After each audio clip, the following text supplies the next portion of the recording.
মনে রেখো মা, বহু বহু জন্মের সাধ্য সাধনা আছে বলে, তবে দুপুরবেলা তুমি ঘরে পেয়েছো বৈষ্ণব, যদি একটা দিন নিজের খেতে নাও হয়, অতিথি যেন দুয়ার থেকে চলে না যায়। কারণ একটা অতিথি, একটা ভিখারি, একটা বৈষ্ণব, একটা ব্রাহ্মণ যদি দুয়ার থেকে চলে যায়, শত শত জন্মের ভজন তোমার নষ্ট হয়ে যায়। ওই জন্য ভগবান বলছে, আগে আমার ভক্ত পরে আমি। আগে আমার ভক্তরে ভালোবাসো, তারপরে তুমি আমায় ভালোবাসতে পারবে। তো সন্দীপনী মনি ছুটে দরজায় এসেছে, এসে দেখে না মা, চারজন বৈষ্ণব দাঁড়িয়ে আছে। বাবা, আজ আমার দিনটা কত ভালো জানো, সকালবেলা আমি 3 জন বৈষ্ণব সেবা দিয়েছি, আবার দুপুরবেলা 4 জন। হায় রে, যে নিজের পেটের ভাত জোগাড় করতে পারে না বাবা, সে আজকের ভক্ত সেবা দেওয়ার জন্য কাঁদে। কেন জানো? যার আছে বাবা সে দেয় না, যার কিছু থাকে না সে দেওয়ার জন্য কাঁদে। দয়াময়, তুমি তো আমায় কিছু দাওনি, আমি তোমায় দেব কি? আর মনে রাখতে হবে মা, ভগবান কোনোদিন গিয়ে বড় লোকদের ঘরে আগে দাঁড়ায় না, দাঁড়াই যে দিনহীন পথের ভিখারি কাঙাল। ভগবান তো গরিবদের হয় গো, কাঙালদের হয়। দেখো তার প্রমাণ মহাভারতে বিদুরের দিকে তাকিয়ে দেখে, মনে যদি করতো রাজ ঐশ্বর্যে থাকতে পারতো, থাকলো না কেন? কৃষ্ণ ভক্ত কোনোদিন রাজপ্রাসাদে সুখ পায় না। দেখেন সুদামার দিকে তাকিয়ে, পরিবারের পরনে একটা কাপড় কিনে দেবে সেটা পাচ্ছে না, ছেলেদের মুখে দুটো খাবার তুলে দেবে সেটা পাচ্ছে না। এরাই কৃষ্ণ ভক্ত। মনে রাখতে হবে, যারা লক্ষ্মী, কালী, দুর্গা, সরস্বতী, মনসা, শীতলা ভক্ত, তাদের পার আছে। কিন্তু যারা কৃষ্ণ ভক্ত হবে মা, যে করে আমার আশ তারে করি না, সর্বনাশ নয়। ভগবান জীবনে সর্বনাশ করে না, কারণ ভক্ত তো তার প্রাণ, ভক্ত তার জীবন। ভক্ত ছাড়া ভগবান একটা সেকেন্ড চলতে পারে না। যে করে আমার আজ তারে করি সর্বনাশ। ভগবান ভক্তি সর্বনাশ করে দেয়। কৃষ্ণ ভক্ত যদি তুমি হয়েছো বাবা, আত্মীয় পরিজন, বন্ধু বান্ধব, তোমার আপন বলতে আর কেউ থাকবে না। শেষের দিনে তোমায় চিরজনমের মতো একা করে দেবে ভগবান। পথের ভিখারি করে দেবে, পথের কাঙাল করে দেবে। তারপরে যদি তুমি ভগবানের চরণ না ছাড়ো, তারপরে ভগবান তোমার দাসের অনুদাস। দেখেন বাবা, এটা আমার কথা বিশ্বাস করতে হবে না, একটু মিলিয়ে নেন গ্রন্থের দিকে তাকিয়ে। কান্দির জমিদার লালা বাবু ছিল না? কি গো, লালা বাবুর যখন 12 বছর বয়স, শুনে নেন, লালা বাবু 12 বছর থেকে দানি ছিল, ছোটবেলা থেকে দানি। মানে কিছু যদি খেত, মনে হতো কেউ যদি আসতো তাকে দিয়ে খেতাম। লালা বাবু ছোটবেলা থেকে বড় দানি ছিল। তো লালা বাবুর বাবার কিছু অভাব ছিল না, সোনা দানা, টাকা পয়সা, ঘর বাড়ি, জায়গা জমি, সম্পত্তি, অতুল সম্পত্তি ছিল। আস্তে অতুল সম্পত্তি ছিল বাবা। তা সেই লালা বাবুর কাছে একজন এসেছিল, কন্যা দায়গ্রস্ত পিতা, এসে বলেছিল, বাবু আমার মেয়ের বিবাহ দেব, কৃপা করে আমাকে একটু 1000 টাকা দিতে পারবে? লালা বাবুর বাবা বলেছিল, আমি তো দান ছত্র খুলিনি যে তোমার মেয়ের জন্য আমি 1000 টাকা দেব, দিতে পারবো না। তাড়িয়ে দিয়েছিল দূর দূর করে।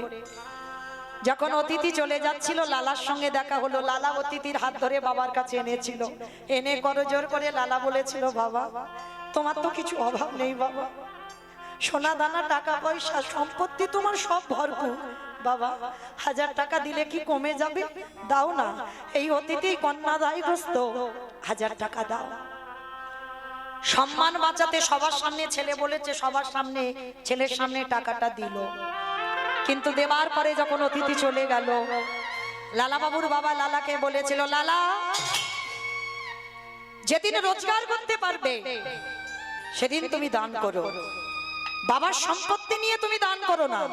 আর আজকে যে ভুলটা করলে এর পরবর্তী দিনে যেন তোমার কোনোদিন ভুল না হয়, যেদিন রোজগার করতে পারবে সেদিন তুমি দান করো। ওই একটা কথাই লালার চৈতন্য হয়েছিল, বাবা তোমার এত কিছু রয়েছে, 1000 টাকার জন্য তুমি আমাকে বললে আমি রোজগার করে দেব। বেশ, সেই লালা সংসার ছাড়লো। সংসার ছেড়ে বর্ধমানে গিয়ে বাবা 20 টাকার বেতনে কাজ করছিল। ওই 20 টাকার মধ্যে খাওয়া থাকা সব। কোনোদিন বাড়িতে আর আসতো না।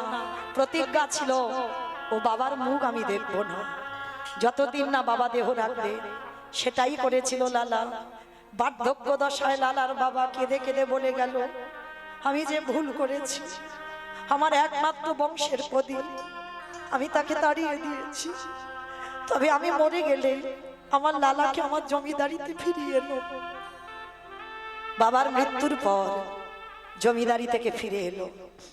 ফিরে এসে লালা যে যা চায় তাকে তাই দিয়ে দেয়। একদিন হঠাৎ কাছারি থেকে ফিরছে একটা ছোট্ট 5 বছরের বাচ্চা।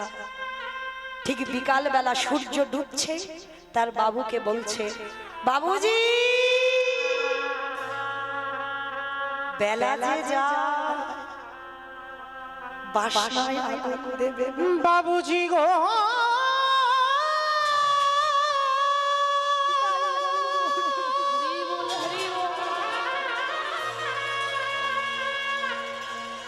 বেলা যে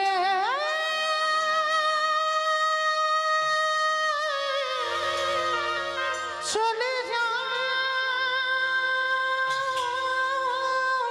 আর সময় নেই বাবুজি, সময় নেই। এবারে বাসে না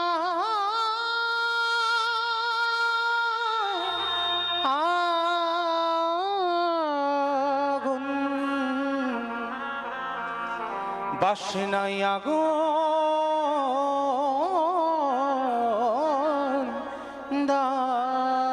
বাসনা মানে কি? কলার বাসনা, ধোপার নেই। ওই কলার বাসনা পুড়িয়ে ছাই করে জামা কাপড় কাচতো। তাই তার বাবাকে বলছে, বাবুজি বেলা যে ডুবে যায়, বাসনায় আগুন দেবে না। লালার বিবেক যেন দংশন করলো। লালা ওটা বাসনা নয়, বাসনা নয়, কামনা বাসনায় আগুনে দিয়ে চলে যা লালা, তুই মধুর কৃষ্ণ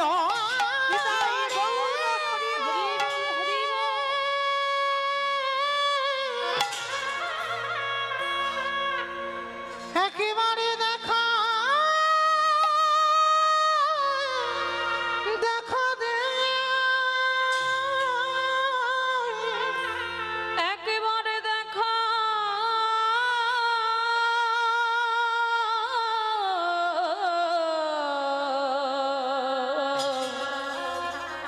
দেখা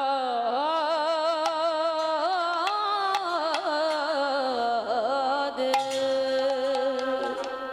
সেই লালার একটা কথায় সবকিছু ত্যাগ করে দিয়ে বৃন্দাবনের পথে ধাবিত হলো।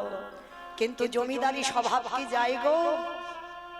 রাস্তায় ঘুমাচ্ছে, ওই পাথরে নিয়ে মাথার বালিশ করেছে, পাথরে নিয়ে পা বালিশ করেছে।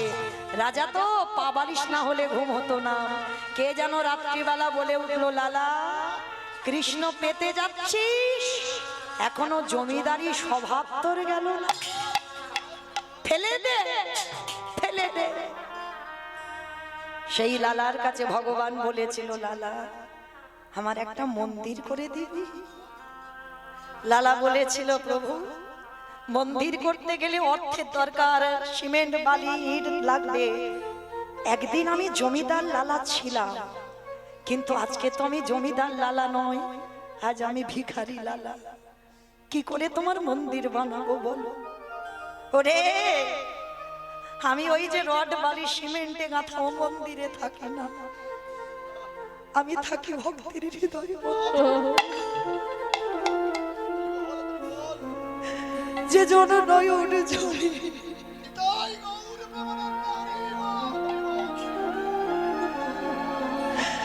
একবার কথা যে জনে নয়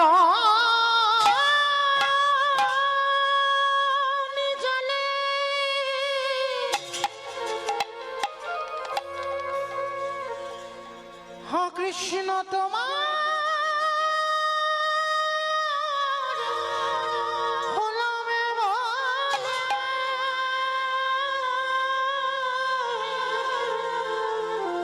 একেবারে ডাকা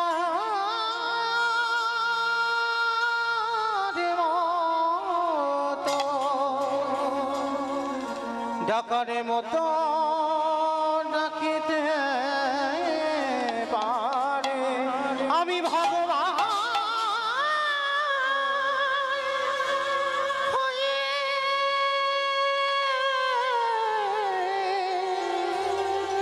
ভক্তির দাবি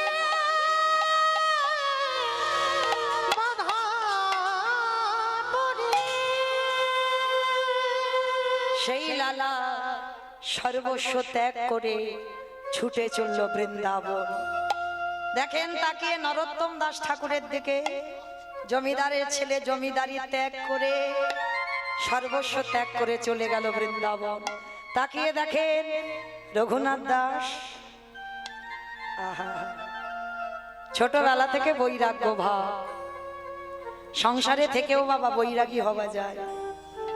যেদিন তোমার জিহ্বার লালসা চলে যাবে, যে ভালো মন্দ খাবো আর ওটা থাকবে না মা, কোন রকমে একটু আলু সিদ্ধ অন্ন হলেই হবে পেটটা ভরার মতো, যেদিন লালসা চলে যাবে, যেদিন তোমার এই চোখ শুধু সাধুগুরু বৈষ্ণব ভগবানের চরণ খুঁজে বেড়াবে, যেদিন তোমার কান কোনো আজে বাজে কথা নয়, কৃষ্ণ নাম ভাগবত নাম ছাড়া কিছু জান শুনতে চাইবে না, যেদিন তোমার দেহকে কেউ পরশ করবে তুমি অনুভূতি পাবে না যে কেউ আমায় পরশ করলো।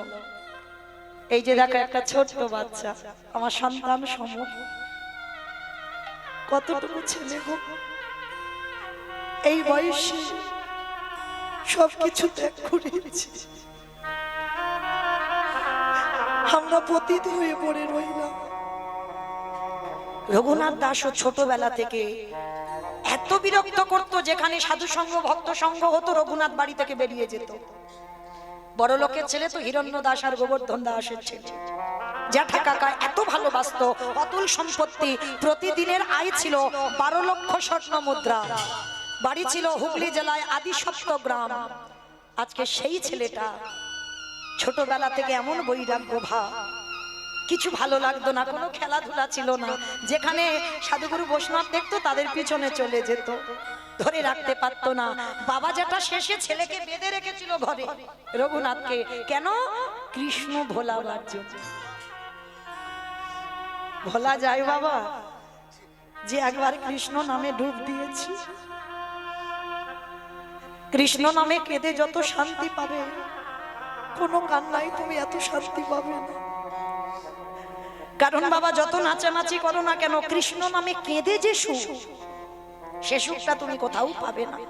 তো এইবার সেই রঘুনাথকে বেঁধে রেখেছে, 1 সপ্তাহ কিছু খাইনি, বাবা যেটা খাবার দিচ্ছে খাচ্ছে না। গুরুদেব বলদেব আচার্য ছুটে এসেছিল, রঘুনাথ রঘুনাথ শুনলাম তুমি পাগলামি করছো, তুমি 1 সপ্তাহ কিছু খাচ্ছ না। হিরণ্য দাস জ্যাঠামশাই ছুটে এসেছে, রঘুনাথ আচ্ছা বলো তো তুমি কি চাও? দেবে জেঠু, আমি যা চাইবো তুমি আমায় দেবে? দেব দেব। তুই 1 সপ্তাহ কিছু খাসনি, কঙ্কাল সারে দেহ। বাবা ভজন পথে যারা নেমেছো তাদের বেশি আহার বেশি নিদ্রা নিষিদ্ধ। তাই বা রঘুনাথ কঙ্কাল সার দেহ, তো জ্যাঠামশাই বলছে বল বাবা কি চাস? জেঠু আমায় দেবে, আমি যা চাইবো দেব দেব, বল কি চাস? তাহলে ত্রিসত্য করো, আমি যা চাইবো তাই দেবে। ত্রিসত্য করলাম। এইবার রঘুনাথ জ্যাঠামশাইয়ের 2 চরণ জড়িয়ে ধরেছে, ধরে বলছে তাহলে দাও। কৃষ্ণ এনে দাওয়া, কৃষ্ণ এনে দাওয়া। দেখেন এরা জমিদারই ছিল, জমিদারের ছেলে ছিল, সর্বস্ব ত্যাগ করে বাবা পথের ভিখারি হলো। তাহলে বোঝাতে চাইল কি, জগতে কৃষ্ণ ভক্ত যদি হয়েছো তাহলে তোমাকে পথের ভিখারি হয়ে যেতে হবে, তারপরেই তুমি কৃষ্ণ ভক্ত হবে। তোমার মাথায় যদি একটু ছাদ থাকে, ভগবান চক্রান্ত করে ওই ছাদটা কি করে কেড়ে নেওয়া যায়, কৃষ্ণ ভক্তদের এমন স্বভাব, এমন চরিত্র হয়, কিছু তাদের থাকে না। আজকে ভগবান যেখানে এসেছে মা, আবার চলেন যেখানে ছিলাম, মনে পড়ছে কোথায় ছিলাম বলো তো দেখি, লীলায় কোথায় ছিলাম? কে শুনছো? বাহ, সেই যে চারজন বৈষ্ণব সেজে এসেছিল সন্দীপনী মনির দরজায়, আর মণিবর এসে দেখছে চারজন দাঁড়িয়ে আছে, ভগবান বলে চিনতে পারলো না। বললো বেশ আসুন, চরণ ধৌত করে চারজনকে বসবার জায়গা দিয়েছে। ছুটে গেল ঘরে, আর ঘরে গিয়ে মা চালের হাঁড়িটা খুলে দেখছে একটাও চাল ডাল নেই। গেল কোথায়? ওই যে সব নাশ যে করে আমার আস, তারে করি সব নাশ, সব খেয়ে নিয়েছে, কিচ্ছু নেই। আর এই মণিবরের একটা 5 বছরের ছেলে আছে, ডাক দিয়েছে, এই বটু বটু। ভগবান কৃষ্ণচন্দ্রের বন্ধুর মধ্যে একজন বন্ধু, যার নাম মধুমঙ্গল। বাবা আদর করে তাকে বটু বলে ডাকে। ও বটু, আয় বাবা। হ্যাঁ রে, দেখেছিস হাঁড়িতে চাল ডাল দেখেছিস? কই না তো বাবা, আমি দেখবো কি করে?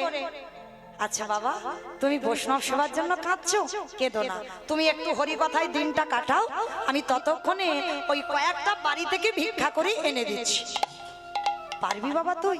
কেন পারবো না, দাও। কি করেছে? ঝোলাটা বাবার কাছ থেকে নিয়েছে, সাষ্টাঙ্গে দণ্ডবত প্রণাম। বাবাকে প্রণাম করে একেবারে বাবা, ছোট্ট ছেলেটা ভগবানের মন্দির আছে পাশে, ওখানে গেছে।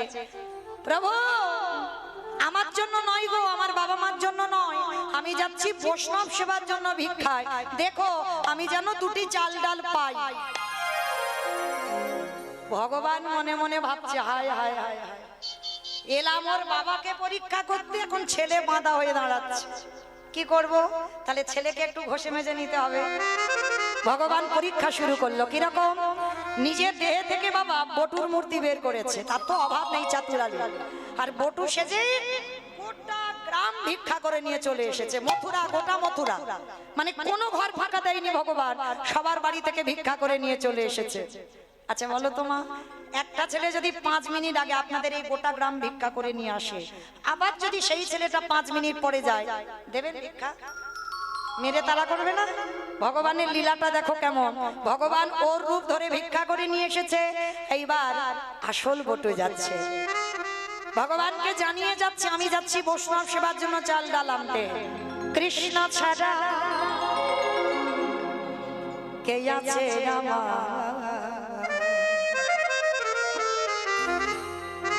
বিশ্ব চরাচর মাঝে, বিশ্ব চরাচর মাঝে কৃষ্ণ ছাড়া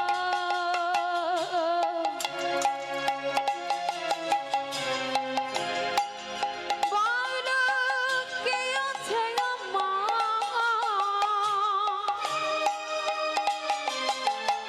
বিশ্ব চরাচর মাঝে,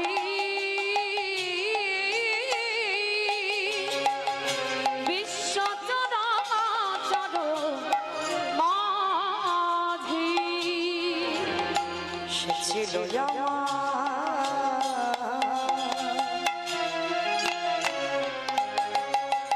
দুঃখ সুখের বন্ধু, সে হলো আমার ভবপারাবারের সিন্ধু। সে ছিল আমার দুঃখ সুখের বন্ধু, সে হলো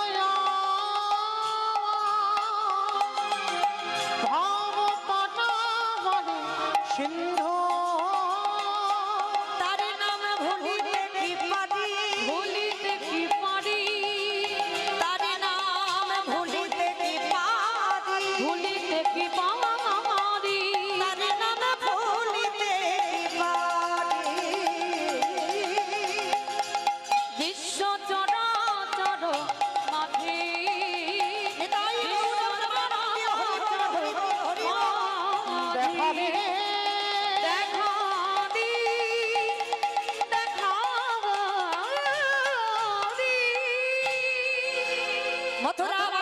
সবাই বলে বলেন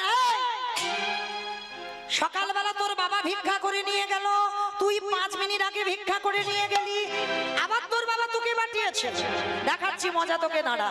সবাই মিলে বেতের বাড়ি দিয়ে বটুকে বেত্রাঘাত, দূর হয়ে যা, বেরিয়ে যা। তো কৃষ্ণ কৃষ্ণ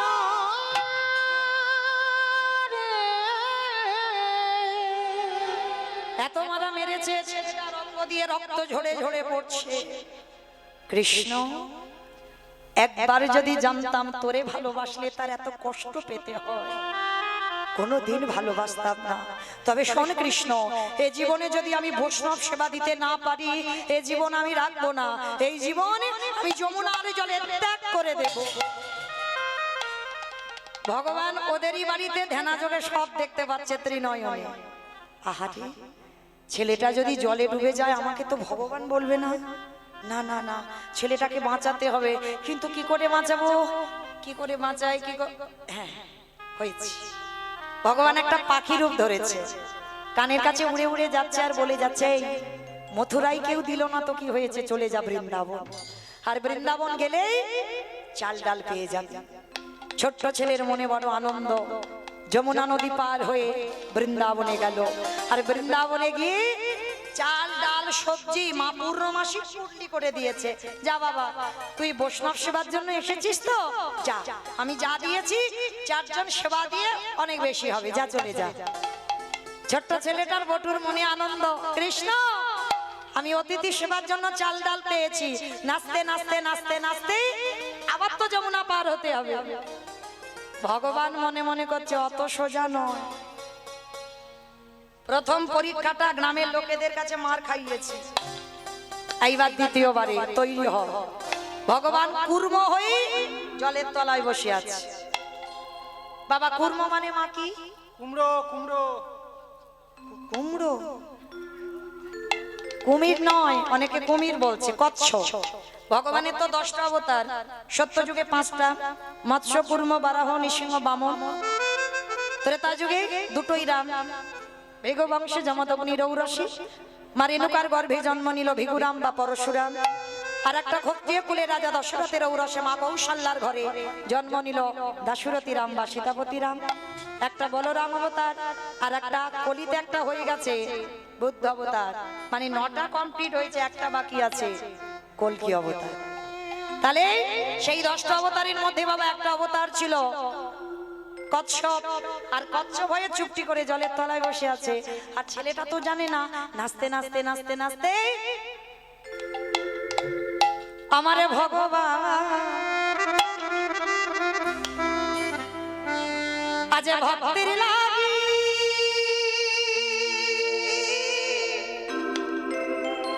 কেমন ধরেছে, দেখো দেখো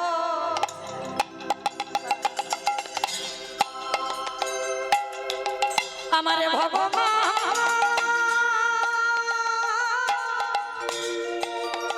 আজ ভক্ত বন ভালো সে যে ভক্ত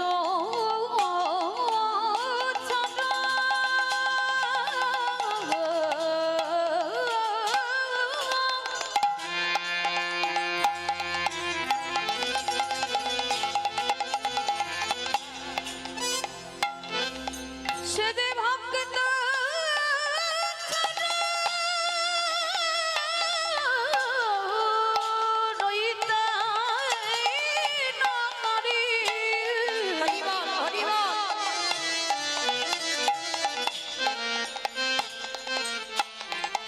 সে যে ভক্ত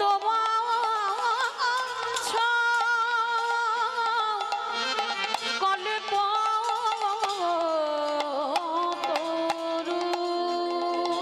ছোট বাচ্চা তো জানে না, চাল ডালের পুটলিটা মাথায় নিয়ে নাচতে নাচতে নাচতে নাচতে পর তো পর মা পাটা পড়েছে কচ্ছপের পিঠ। আর কচ্ছপ যারা দেখেছো, কচ্ছপের পিঠটা পিছল মতো, আর যেই না পাটা পড়া সঙ্গে সঙ্গে পা পিছলে একেবারে যমুনার। আর যেই যমুনার জলে পড়লো, ওদিকে ভগবান ওদেরই বাড়িতে ছদ্মবেশে আছে, চাল ডালটা হরণ করে নিয়ে ছোট্ট ছেলে চিৎকার করে বলে উঠলো, মা তোর এত খিদে, তোর এত লোভ, তোর এত লালসা, তবে শোন মা, আজকের আমার অতিথি সেবার চাল ডাল যখন তুই দিলি না, তুই খেয়ে নিলি, এবার আমার জীবনটাকে তোর খেতে হবে। প্রস্তুত হ আমাকে খাবার জন্য।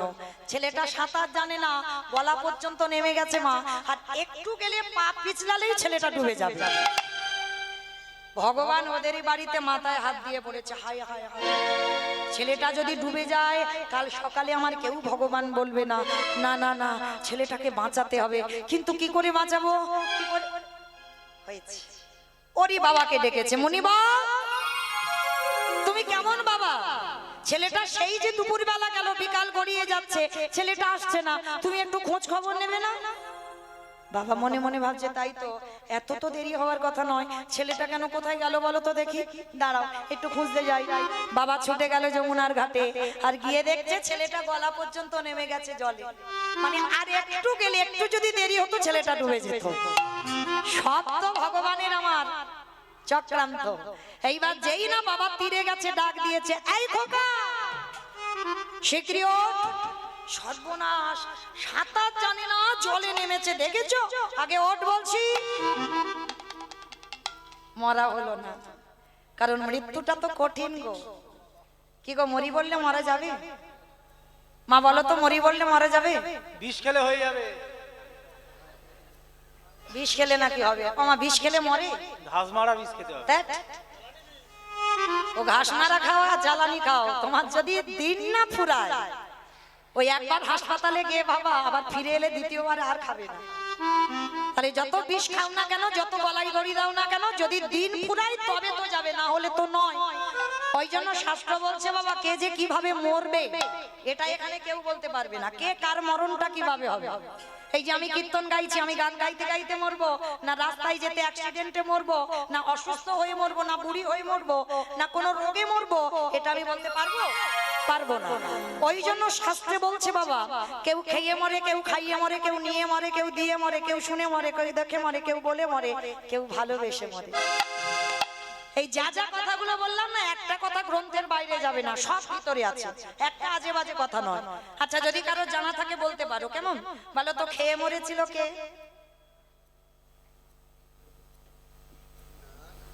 বকাসুর।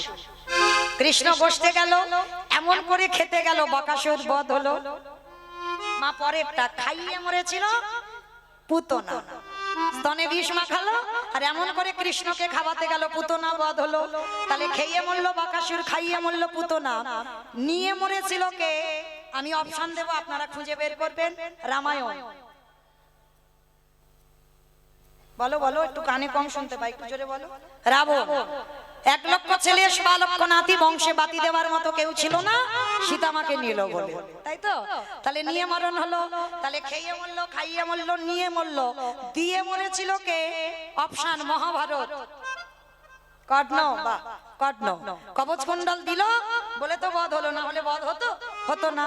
তাহলে খেয়ে মরলো, খাইয়ে মরলো, নিয়ে মরলো, দিয়ে মরলো, শুনে মরেছিল কে? অপশন মহাভারত। আস্তে, শুনে মরেছিল কে?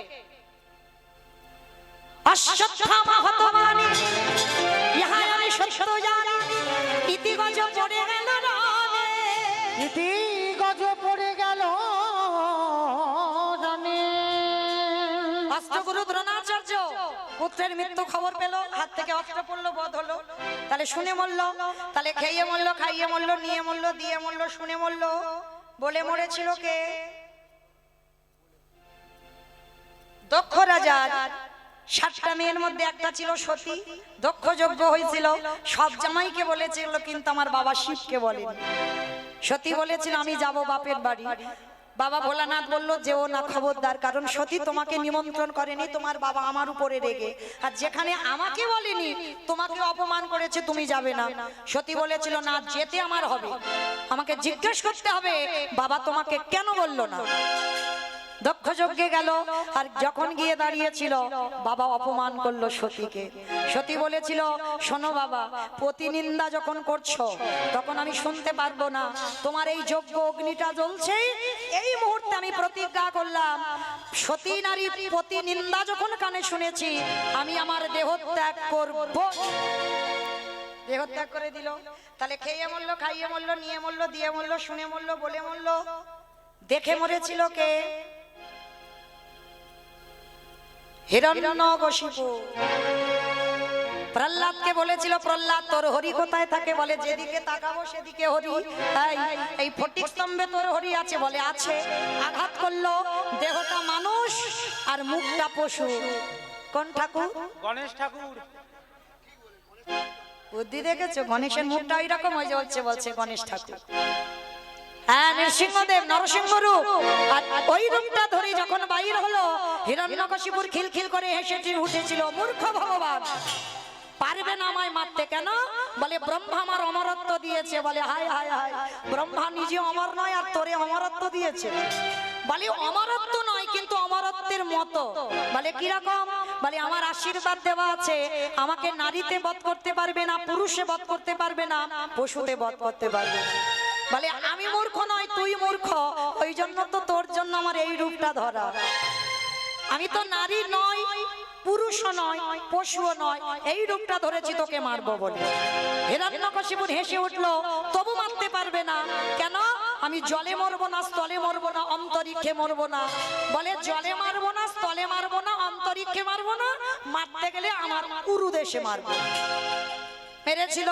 হিরণ্যকশিপুর যেই না উরুতে নিয়েছে, বলে তবু মারতে পারবে না। বলে কেন? বলে আমি ঘরে মরবো না, আমি বাইরে মরবো না।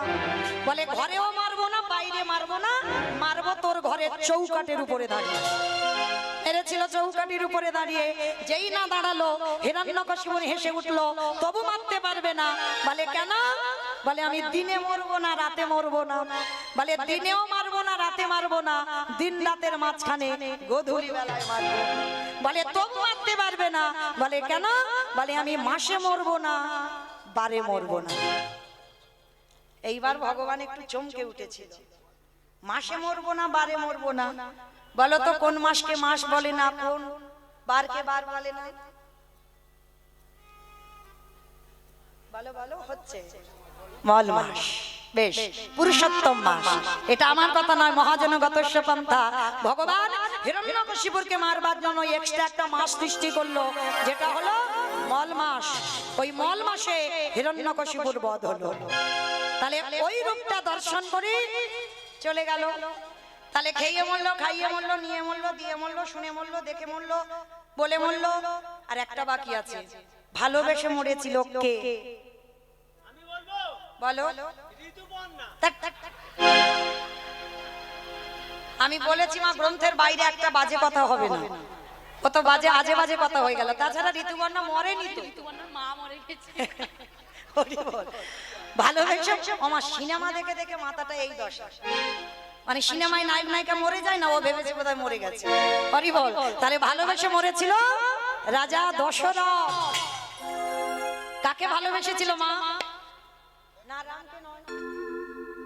রামকে ভালোবেসে মরেছে কইকেয়ী মাকে। হ্যাঁ, ভেবে বলতে হবে, তাড়াতাড়ি করে উত্তর দিলে হবে না। রামকে ভালোবাসা নয়, কইকেয়ী মাকে ভালোবাসা।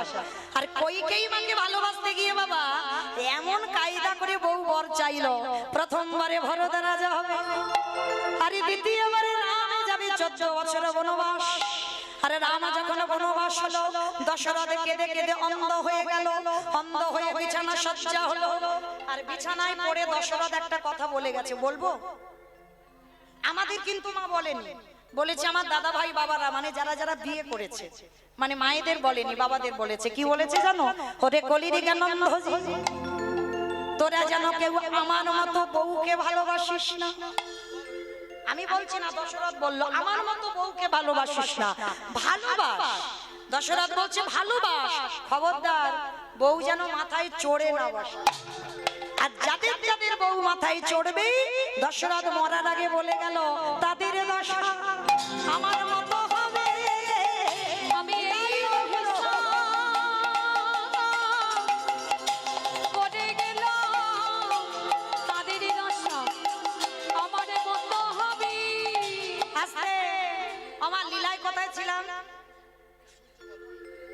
ভুলে গেছে। বাহ, সুন্দর শুনেছে বাবা। তাহলে ছিলাম যমুনার ঘাটে, ছেলেটা মরতে গেল, বাবা গিয়ে ডাকলো, ছেলেটার মরা হলো না। কিবা এখানে ছিলাম তো, চলো আবার এখান থেকে যাই। এটাই হলো শাস্ত্র কথা, যেখানে যাই না কেন মা ঘুরে ফিরে আবার গোড়ায় আসতে হবে। কারণ আমি যদি বলতে বলতে চলে যাই তাহলে কি লীলা শেষ হবে? হবে না। চলো আবার এখানে এলাম। এইবার বাবা যেই না ডেকেছে, ছেলেটা উঠে এসেছে। বাবা যা কিছু পেয়েছিলাম, ওই রাক্ষসী যমুনা, ওই খরস্রোতা যমুনা সবকিছু কেড়ে নিয়েছে বাবা। কি বললি? তার মানে তুই কিছু জোগাড় করতে পারিসনি, উদ্ধার কর না বাবা। পেয়েছিলাম কিন্তু উদ্ধার করতে পারিনি। এখন কি হবে বাবা?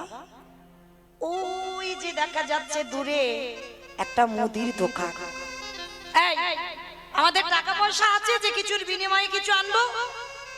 টাকা পয়সা লাগবে কেন? তুমি জানো না অতিথি মানে নারায়ণ। আমি নারায়ণের জন্য ওই মুদি দোকানটা চুরি করতে যাব। চুরি? হ্যাঁ রে, আমরা ব্রাহ্মণ, আমরা চুরি করলে আমাদের সমাজ কলঙ্কিত হবে। বাবা আমি তো নিজের জন্য চুরি করছি না, আমি ভগবানের জন্য চুরি করছি। আর তুমি কি জানো না সব চুরিতে কি পাপ হয়? ভগবানের জন্য যদি কেউ চুরি করে সে চুরিতে জীবনে পাপ দশায় না। আর অতিথি নারায়ণ, আমি নারায়ণের জন্য চুরি করব। এইবার বাবা ছেলে দুজনে মিলে যাচ্ছে ভোরের বেলা, মুদি দোকান চুরি করবে। পিছনে দোকানদার ঘরে ঘুমাচ্ছে, আর ভোরের বেলা পিছন থেকে গোল করে দোকানটা কেটেছে, প্রবেশ করেছে দোকানে। চাল ডাল আলু সবজি পুডলিতে বেঁধে নিয়েছে। গর্ত থেকে বেরিয়ে এসে বলছে, বাবা বাবা চলো চলো চলো তাড়াতাড়ি চলো, তুমি তো কত চিন্তা করছিলে কি করে সেবা দেবে সেবা দেবে, দেখলে তো ব্যবস্থা করে দিলাম। বাবা বলছে, হ্যাঁ রে খোকা, অতিথি সেবার পর একটু মুখশুদ্ধি দিতে হয়। কি মা আপনারা জানেন তো, এটা মৌমিতার কথা নয়, মহাজনীরা বলছেন পরিপূর্ণ সেবার ফল পেতে গেলে তোমাকে সেবার পরে মুখশুদ্ধিটা লাগবে। পান জোয়ান এলাচ পান মশলা লবঙ্গ মৌরি এগুলো দিতে হয়, আর এগুলো দিলে তবে ভগবানের খাতায় হিসাব পরিপূর্ণ হয়। তো বাবা বলছে, হ্যাঁ রে খোকা, চাল ডাল যখন নিলি জানা বাবা একটা হরিতুকি তুই দোকান থেকে চুরি করে আয়। ঠিক আছে বাবা, তুমি একটু দাঁড়াও, আমি যাচ্ছি। কেন বাবা বলবে? আর কেন ছেলেটা আবার দোকানে ঢুকবে? ভগবান মনে মনে ভাবলো, বটু প্রথম পরীক্ষাটা তোর মথুরায় ভিক্ষা করে তোকে মার খাইয়েছি, আমার মনে পড়ছে।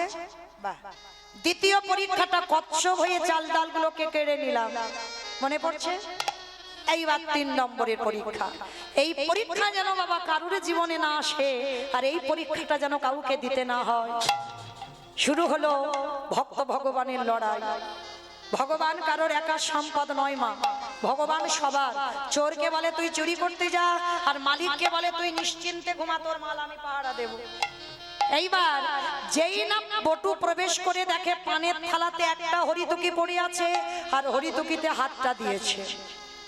দোকানদার ঘরে ঘুমাচ্ছে, বাইরে দোকান, আর সঙ্গে সঙ্গে বাবা ভগবান স্বপ্ন দিচ্ছে ভোরের বেলা দোকানদারকে, দোকানদার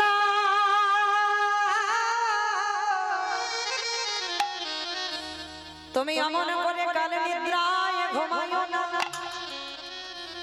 চেয়ে দেখো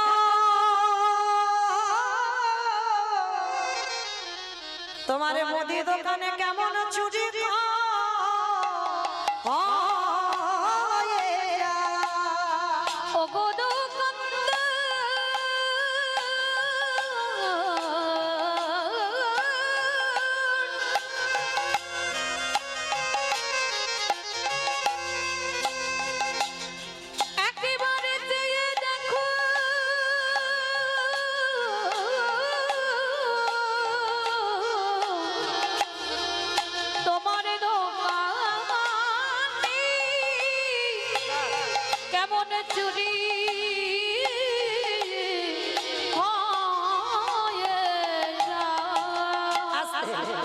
যেই না বললো তোমার দোকানে চুরি হয়ে যাচ্ছে, ভোরের স্বপ্ন মা সত্যি হয়, দোকানদারে ঘুম ভেঙে গেল। আর সেই সময় ওই পটু হরিতুকিটা নিয়ে বেরোতে যাবে, পাটা লেগে পানের থালাটা উল্টে পড়ে গেল। দোকানের ভিতরে ঝনাত করে একটা আওয়াজ হয়েছে, এই মনে হচ্ছে আমার দোকান চুরি হচ্ছে, আরে চল, আরে চল চল চল। চোর চোর বলতে বলতে দোকানদার দোকানে ঢুকছে, আর কান্না প্রাণের ভয় হয়। হরিতুকিটা নিয়ে সবে গর্ত দিয়ে মাথাটার দুটো হাত সবে বের করেছে,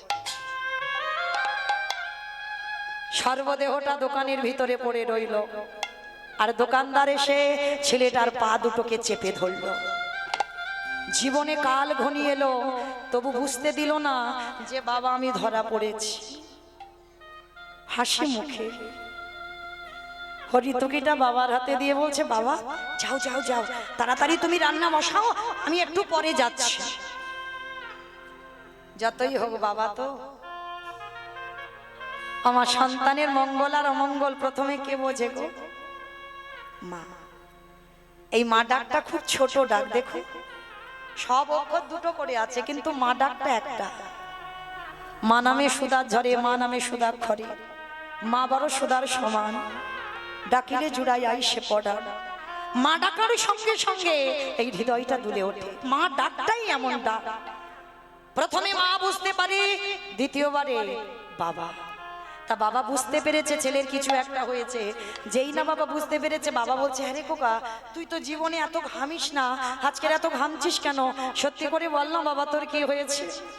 ছোট্ট ছেলেটা বলে উঠলো, বাবা আর মনে হয় তোমার সঙ্গে আমার যাওয়া হবে না। না না, তুই আমার সঙ্গে যাবি না, কার সঙ্গে যাবি? যাবো কি করে? এরা যেভাবে পা ধরে টানাটানি করছে, যে কোনো মুহূর্তে আমাকে দোকানের ভিতরে নেবে। খোকা আমি বারবার বলেছিলাম তুই চুরি করতে গেলে ধরা পড়বি। সকাল হলে সবাই বলবে তুই চোর, আমি চোরের বাবা। এই অপবাদ আমি সহ্য করতে পারবো না। আমি আমার দেহটা যমুনার জলে ত্যাগ করব না। না বাবা না, দোষ আমি করেছি, অন্যায় আমি করেছি, ভুল আমি করেছি, শাস্তিটাও আমি পাবো। কি করবি তুই? বাবা ওই যে অস্ত্রটা পড়ে আছে, ওইটাকে তুলে একবার বলবে অসি হতে। অসি মানে মা কালীর হাতে থাকে যে খাড়া খড়গ। ওই অসিটা নিয়ে একটা কাজ করো, আমার মস্তকটাকে তুমি ছেদন করে নিয়ে পালিয়ে যাও। না না, ও কথা বলিস না বাবা, বলিস না।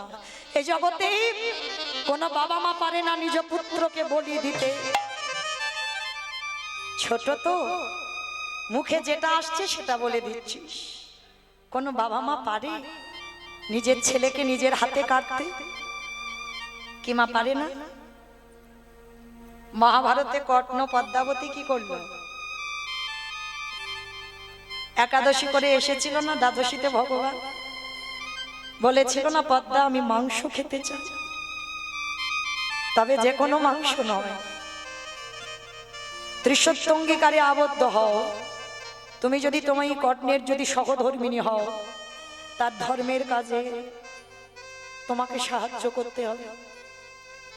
পদ্মা আগু পিছু বিচার করেনি বাবা, ত্রিশত্যঙ্গীকারে আবদ্ধ হলো। আর আবদ্ধ হয়ে যেই না দাঁড়িয়েছে, ভগবান রূপী অতিথি বলেছিল, পদ্মা আমি এই দ্বাদশীতে মাংস খাবো, তবে সে মাংস মৃগ মাংস, পক্ষী মাংস নয়। দিতে যদি হয় তোমার একমাত্র পুত্র বিশ্বকেতুকে হাড়ি কাটে রাখো, তার দেহটা টুকরো টুকরো করে মাংস করে আমার সেবায় দাও। পদ্মা বলেছিল, বাহ বা ঠাকুর বাহ, আমি দেব, আমি দেব ঠাকুর দেব। কারণ বিশ্ব যখন আমার গর্বে ছিল, আমি তো বলেছিলাম এ ছেলেটা যেন বৈষ্ণব সেবায় যায়। তাহলে আজকে আমি ভেঙে পড়বো কেন? কাঁদিস না মন, কাঁদিস না, কাঁদবি না। ছুটে গেল বিশ্বকেতুর কাছে, হরিবালা ছেলে গো, আমরা পারলাম না একটা হরিবালা সন্তান তৈরি করতে। যেই না দাঁড়িয়েছে বিশ্বকেতু ছুটে গিয়ে মার কোমর জড়িয়ে ধরেছে। ও মা, তুমি কাঁদছো কেন মা? তুমি কি আমার জন্য কষ্ট পাচ্ছ? না বাবা। তাহলে তোমার চোখে জল? খোকা, আমার বাড়িতে এক বৈষ্ণব এসেছে, মাংস খেতে চায়, খাইয়ে দাও। কিছু তো অভাব নেই, তো তুমি কাঁদছো কেন? অন্য কোনো মাংস নয়, তোর দেহটা হাড়ি কাটে রাখতে হবে, তোর দেহটা মাংস করে বৈষ্ণব সেবায় দিতে হবে। বাহ মা, এর জন্য তুমি ভেঙে পড়ছো? পড়ো না মা, আরো ভগবানের কাছে হেসে আমাকে বিদায় দাও। যেটা তুমি চেয়েছিলে আজকে তো সেটাই পূর্ণ হয়েছে। তোমার ছেলে বৈষ্ণব সেবায় যাচ্ছে। খেতো না মা, তুমি কাঁদলে আমার যাওয়ার পথ পিছল হয়ে যাবে। আমার হাসি মুখে বিদায় দাও। সেই বিষকে কেটে টুকরো টুকরো করে মাংস করে বৈষ্ণব সেবায় দিল। কিন্তু পরক্ষণে কি হলো বাবা? সেই খেলার মাঠ থেকে সেই মরা ছেলে আবার ফিরে আসছে। আজকের লীলায় বটু বলছে, ও বাবা, হতেও তো পারে যেমন মহাভারতে যেমন হয়েছিল, আজকের তো হতে পারে। চারজন যে তোমার বাড়ি বসে আছে, হয়তো তোমার আরাধ্য দেবতা। ধরো অস্ত্র, কাটো মাথা। বাবা উন্মাদ পাগল হয়ে গেল। একদিকে মনে করে আমার ছেলে চাই, একদিকে মনে করে অতিথি সেবা। এই সেবা দেব না অতিথি সেবা দেব না আজকের আমার ছেলে, এই দুটো চিন্তা করতে করতে বাবা উন্মাদ পাগল হয়ে গেল। আর পাগল হয়ে গিয়ে অস্ত্রটা হাতে করে তুলে নিয়েছে।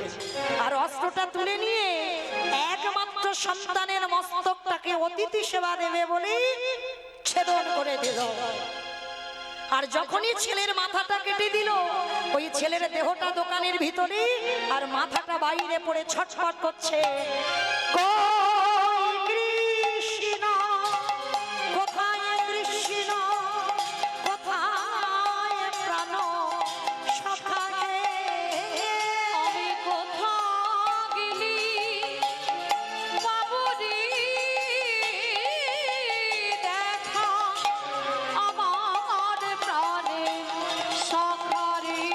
কৃষ্ণ কৃষ্ণ কৃষ্ণ কৃষ্ণ কৃষ্ণ কৃষ্ণ কৃষ্ণ রে কৃষ্ণ কৃষ্ণ কৃষ্ণ